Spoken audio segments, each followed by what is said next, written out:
All right, so in this video, I want to show you a new ad type that has recently reduced our CPA by about 15%. Now, this isn't something that, worked last year or a couple of years ago, or kind of is just like a theory inside my head. It's actually working for us right now. And in this video, I'll show you some of the data inside the ad accounts, the KPIs that we're currently seeing with this funnel. And then I'll give you obviously some examples of the ads as well that we're currently using to get these results, so you can create those similar types of ads for your business. So just to give you some context just about kind of like what funnel we're talking about. So right now, this is for one of my companies. It's not one of our clients. It's for a company that I own. We're running like what would be like a traditional low ticket product. I've talked about this funnel a little bit on this channel before, but you can see basically the flow is going to be, we run obviously Facebook ads. We run it to a low ticket sales page. Then we have an order bump on the checkout, and then we have an upsell after they buy on the checkout, and then we have a second upsell as well. So just to give you some context in terms of the pricing and the numbers, this isn't for like a biz op offer or like a business offer. So the prices are probably a little lower than what you could use if you were doing like a make money offer. So the low ticket offer is 27. The order bump right now is 17. This is 66, and this is 47. So when you're running this type of funnel, the game obviously is to try and get your CPA, which is cost per acquisition, to be as low as possible, and then your average order value as high as possible. Now, again, with this type of funnel, realistically, the game is just to get it to be break even. You can try and make a little bit of money on the front end, but just running this funnel as it is to low ticket products, it's not going to make you a lot of money. It's not going to get you rich. The idea is that you basically get customers for free, or you get them for as cheap as possible, and then you sell them to your mid or your high ticket coaching programs in the back end. So this is actually where the money is made. Here, the whole front end of this funnel is just a mechanism to try and get as many customers as possible for as cheap as possible, or if not free, or if not, you get paid a little bit of profit per customer. So this is the type of funnel that we're currently running. So we launched this funnel a few months ago, basically, and these are the ads excluding the new ad type that I'm going to talk about. Now, I'll be honest, we haven't spent millions of dollars on this funnel. So this isn't me being like, hey, this new ad type is made was like $1 gazillion, right? I'm just literally showing you what's been working for us over the last couple of months. So we spent like 50 grand so far on this funnel. Again, excluding the new ad type that I'm going to talk about today. And you can see here that the cost per purchase is about $48, right? So it's costing us $48 to get a customer. Now, this new ad type, so I've just filtered on that new ad type, and you can see here that the CPA is down to 41. So we've reduced our CPA by like $7. Now, some of you might be like, oh, well, $7, that's not much. Well, it's actually quite significant. And again, I've only spent like $8,000 on this ad.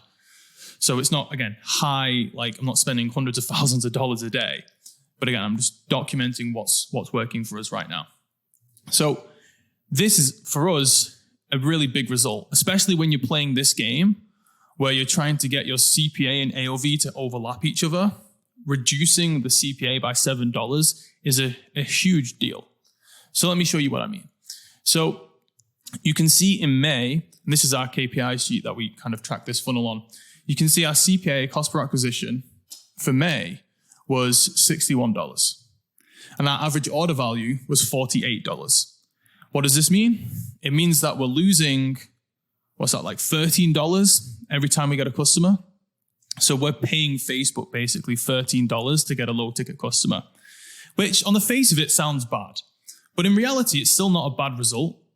So just to give you some context, obviously the goal of this is to get them to buy our coaching program. Now, when typical businesses who are running coaching programs run ads, they will typically do like a VSL funnel or like a webinar funnel or something like that. And a lot of those times, they're running ads and they're generating leads from anywhere between $5 to $10, maybe even up to $15 to $20. Some of these info companies are happy paying Facebook $20 for a lead or $15 for a lead. Let's just say $10 for a lead. We're actually paying Facebook $13 for a customer. So obviously, if you had those two choices, would you rather have someone who has just give you their name and email address, or would you rather have someone who has actually pulled out their credit card and bought from you before? Well, you would rather the second one, obviously, because that second person is much more qualified and much more likely to buy one of your higher ticket services on the whole, right? So generally, I think everyone in the info marketing industry can agree, or just the business industry can agree, that a customer is more valuable than a lead. So back in May, we were pretty much on a level playing field with people who were generating leads. We were generating customers, which is obviously a really good fucking thing, right? Generating customers for $13. Again, we want it to be better than that, but it was still not a bad result given like the overall context of the industry. But in June, when we launched this new ad type, you can see that we were able to reduce the CPA to $46 overall in the ad account, right? I know that obviously that particular ad was lower, but obviously, this number is the average of the entire ad account. So that's a really amazing result. Our average order value went up a little bit, $48 to $49, right? So we increased the amount of money people were spending with us by $1, which, okay, it's not amazing. But we were able to reduce the CPA by what's that? Is that like 15? 14? Yeah, like $15. Yeah. Yeah, like $15, right? Which is a huge deal. That's a huge deal. Because now, instead of us paying Facebook $13 for a customer, we're getting paid $3 for a customer, right? So our competitors out there are paying $10 for a lead. We're getting paid $3 for a customer. So this is why this is like such a huge deal. And right now, in June, I said before that the goal of this funnel is to make sure that you could at least break even or lose a little bit of money. So at least then you get qualified customers that you can upsell to your mid and high ticket coaching programs. But for us, we're already making profit. Now, granted, it's a little bit of profit. We had like 366 customers in June, but we're getting paid $3 each time that person joined. So we made about $1,000 front end profit, which again, not life-changing money. I get it. Some people who are spending, hundreds of thousands of dollars a day are going to be like, Sam, that's pathetic, right? So I understand that this is still in its like infancy, like it's not, at huge scale yet. But we're already making money on the front end, which means we're getting paid to get qualified customers that we can then upsell into our mid and high ticket coaching programs. So this, when you master this type of stuff, that's why like this type of funnel is so powerful.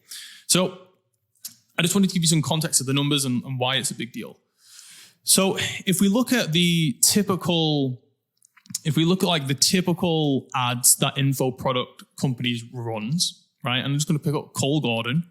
Shout out Cole, because I know he spends a lot of money on ads. This is the typical ads you will generally see, right? And here's a quick summary of our offer and how we get helps for companies. So it's like people face to the camera in like maybe an office environment. Sometimes they have like edits across the top. But it's basically, these types of ads where, again, this is specifically in like the info product space, is where people are like looking at the camera and they're speaking directly to the prospect or the potential customer about their business or their offer. And there's some other different ad types as well. So you'll see like, again, in the coaching industry, selling digital products, you'll have a lot of ads that look like this on the right-hand side here, where it's like a product image, a person, and then, a text with like a headline, like static images. And you'll also see a lot of this stuff, right? This hasn't got as much edits as Cole's stuff, but it's still someone like sat at home, speaking directly into the camera, basically calling out their avatar. Or again, it'll be stuff like this. Every one of our clients use to enroll high ticket.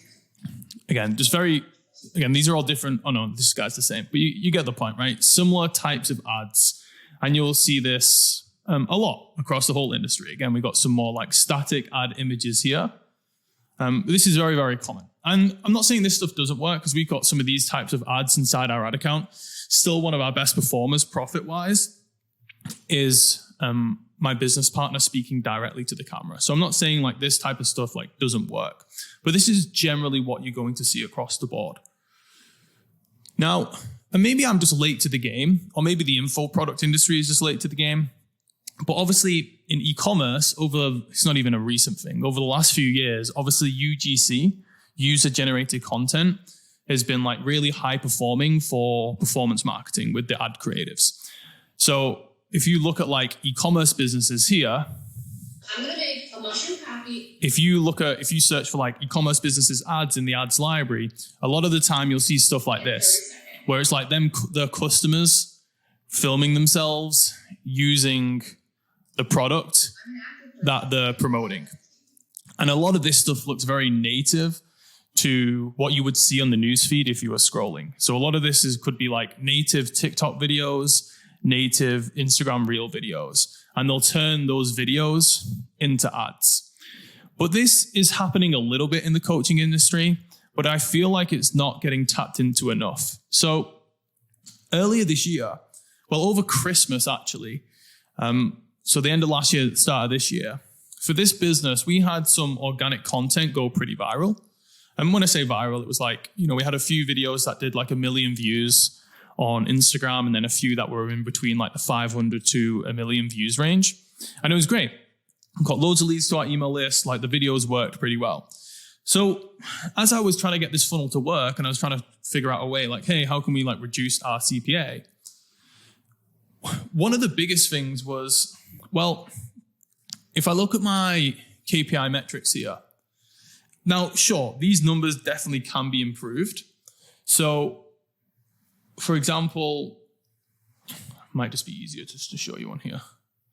The conversion numbers on how many people bought our order bump, how many people bought our OTO, and how many people bought our OTO2, they were decent. Like they weren't like massively below average. Now, I can obviously try and increase the average order value, but I felt like the biggest needle mover for our business was to reduce the CPA. I'll just mute myself. So I feel like our biggest needle mover for this business was, yes, obviously we want to look at increasing the average order value, but I felt that we really needed to get our CPA cheaper. Now, again, our conversion on our landing page was decent. It was okay. Again, it could definitely be improved, but it was decent. So the biggest needle mover for me was I actually just need to reduce the ad cost. So our cost per click was, where are we at now? Was around was that lower? Yeah, I think it was 182. So I wanted to get this cost per click. I wanted to get that lower, and I wanted to get our click-through rate higher. So that was like basically my goal. So I took inspiration from the e-commerce UGC and was like, okay, so what type of ads can we create that can get more clicks? And that's when I started to think about, okay, how can we create more like user-generated content or more native content to the platform? And that's when I was like, well, we had those Instagram Reels go viral. So why don't we just try running those as ads? Because we could basically just tailor it a little bit and create an ad that would sell our low ticket product. So that's what we did.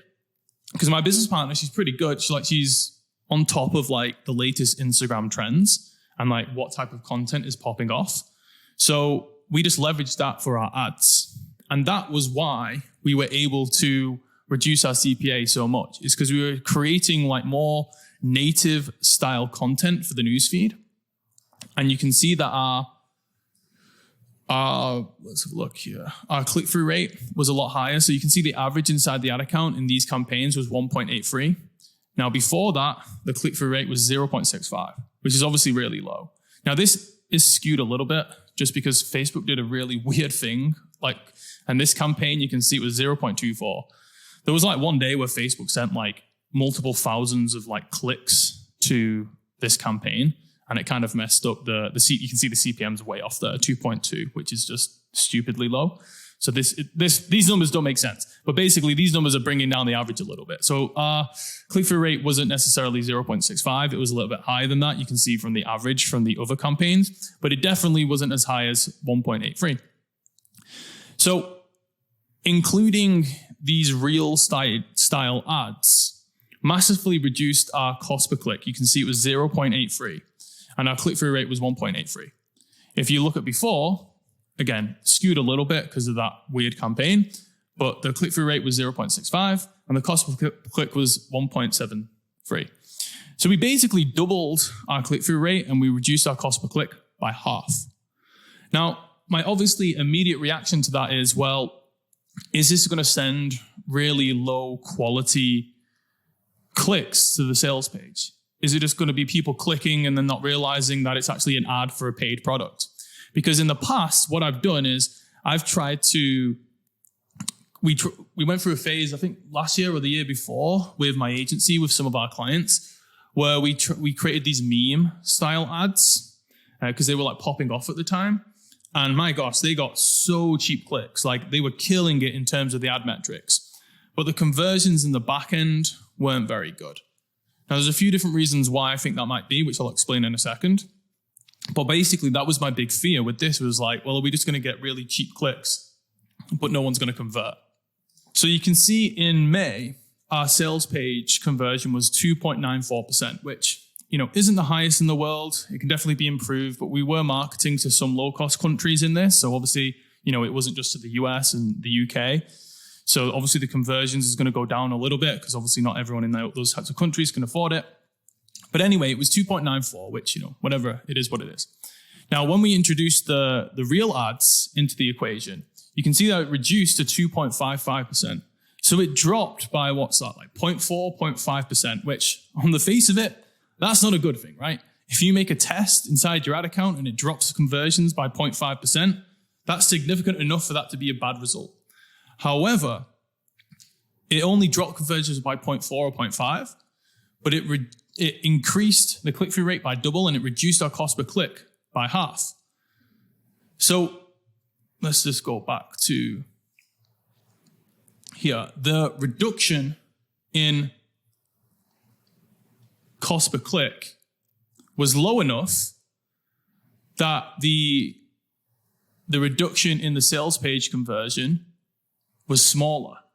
So even though this is bad, this was really, really good.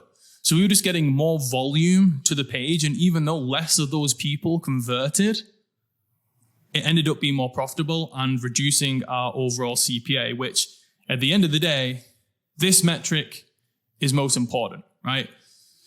This is the one that we want to aim to reduce. Now, the sales page conversion and the cost per click contribute to this, right? In an ideal world, we reduce our cost per click and we also increase our sales page conversion, right? That's what we want to aim for. So I'm not saying you should aim to decrease your sales page conversions, but if that drop in sales page conversions is smaller or less significant than the cost per click reduction, then you could actually end up having a more profitable funnel. So that's what happened here. And that's why, we're sticking to this type of ad, even though it has reduced the conversions. Now, the reason why I think that previously when we tried it with our agency, where we ran it for a few clients, those meme ads that I talked about, I think it does depend on the offer and the market that you're going for. So for example, when we trialed it for a few agency clients, they were selling services to business owners. So a more affluent and a more sophisticated buyer. Whereas this offer that we're talking about right now, it's basically a D2C product, which means we're selling to the end consumer. It's not money related. It's not business related. So I think that type of customer is more likely to click and buy from a more native style ad versus a more B2B offer. And that's probably why, e-commerce has adopted these types of real ads and native ads much more quickly, is because they're obviously D2C and therefore it probably works better for them than it does in kind of like the coaching business space. But if you are selling a more D2C product, whether that be a fitness program, whether it be like a hobby program teaching people like a particular hobby or a particular skill, or, more of like maybe even like a mindset offer or just like a life coaching offer or whatever it is, then maybe this type of ad would work really well for you. So one of the types of ads that we're using that's working really well right now is the point of view ad. Now, I know this trend has been here for a long time, so I'm not trying to come on here and be like, oh, I found a new trend, right? The point of view trend, this video in itself is from 2022. So it's like 2 years old, pretty much to the day, 16th of July. So I get it. This isn't like some breakthrough or, oh my God, we've had this new trend. But this type of ad is still working for us really, really well. So we'll have like an image, like a video of my business partner. She's like walking in the background, and we'll have some music over the top. And then we'll have like the point of view. And then we'll basically have like the big result that they achieved. So if it's like a fitness offer, you could do like point of view. You lost 10 pounds in, I don't know what a realistic time frame is, but you lost 10 pounds in 60 days without giving up your favorite food. Something like that, right? So in the copy and the point of view, it's about the end result. It's basically just a headline that you would have maybe on your landing page, but you put it in like a point of view caption. And then obviously the background video is you doing something related to that, right? So it could, if that is the weight loss thing, it could be like you working out, you in the gym, you eating some really fat food. Like you could have like you eating a big pizza, and you could have point of view, you lost, 10 pounds in 60 days without giving up your favorite food, right? So the background video has to be obviously related to what you're talking about.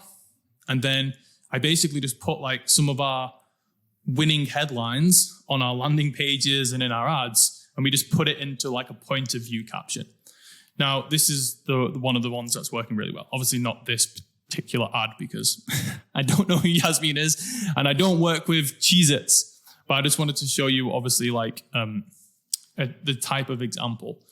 And so basically what we're doing right now is what's really good is that we're testing a lot of content organically, and then whatever's working well organically, whatever gets the most views and the most shares, et cetera, we're then repurposing those into ads.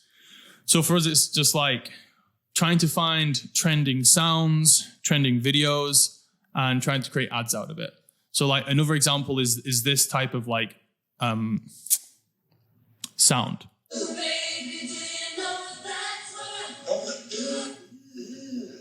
It's like something like that, that trending sound. Hopefully you can see hear that. If you can't, then apologies. It's not going to be a good experience for you, but hopefully you can hear the audio in that. So it's about finding trending sounds on Instagram, on TikTok, and basically using that to repurpose it into ads. So that's like a big percentage of our budget right now is going into that versus the more traditional like face to camera. Hey, we're going to give you value. Hey, I'm going to call out my, ideal customer and kind of like direct pitch you. We're using more like native ads like this. And I actually kind of like it, honestly. And the reason why is because these types of ads are a lot easier to create. Like what I would typically do is, I'd have to go and write a script. Then my business partner, she would have to like film it. And again, like these videos could be anywhere between like 1 minute to like 4 to 5 minutes long. So that's like a lot of time and effort and energy from her part to film it. Then we've got to edit it. We might even have to put like captions on it, and putting captions, can take a little bit of time if it's like a longer video. So it's actually a lot of like a significant amount of effort for us to create these different ads, right? Which is fine because that's just the game. But this news, why we can produce way more of these ads and we can test way more of these ads as well, because they're like 30 seconds long to like a minute. And it's just obviously working really well. Another thing to note is we always do have a CTA that pops up towards the end of the video. So in this example, obviously just ignore the Cheez-It girl. Okay. But we'd have like point of view, we experienced this really great result without this thing that we hate, right? and then the video would play. And then we'd have like a CTA that pops up towards the end of the video, at the bottom of the video here, that would say, read the caption to learn how. Or if it's like an Instagram story ad, it would be like, click the link below to learn how. So we're using like the UGC content, but we're also making sure that we have a CTA in there, right? Because we don't just want someone to consume it as if it's just a native reel and then not feel like there's any action to take afterwards. So we do a little bit of an interrupt towards the end of the reel that says, read the caption to learn how, or read the caption to X, right? Whatever the CTA is. Or again, if it's like a story, we might have like, click the link below to learn how, or click the link below to X. And obviously on the story ads, there's like a box that comes up with the link, right? So that's like, I think, super important. And that's something we're actually testing right now. And I don't have like concrete data to say to you guys, oh, this is the CTA that works. I'm sure there'll be different ones that do. But we know we're testing, click the link to learn how, click the link to, and having a more direct CTA where we're like more pitching and selling to them. Anyway, again, I don't have data to give you some like advice on that right now, but that's like another thing we're testing anyway. So yeah, that's it. I just wanted to jump on and kind of explain what's working, what isn't, what's really helped us with this type of funnel. You know, we're spending about $1,000 a day right now on this funnel. The results so far in July have been a little bit slower. Towards the end of last month, they were working really well. But the good news is that, you know, people who bought in June, they're already upselling onto the mid and high ticket program, which is obviously increasing our overall profitability, which is kind of like the main thing. So yeah, that's it. Any questions about these types of ads, just let me know in the comments below. And thanks for watching, and I'll see you on the next one.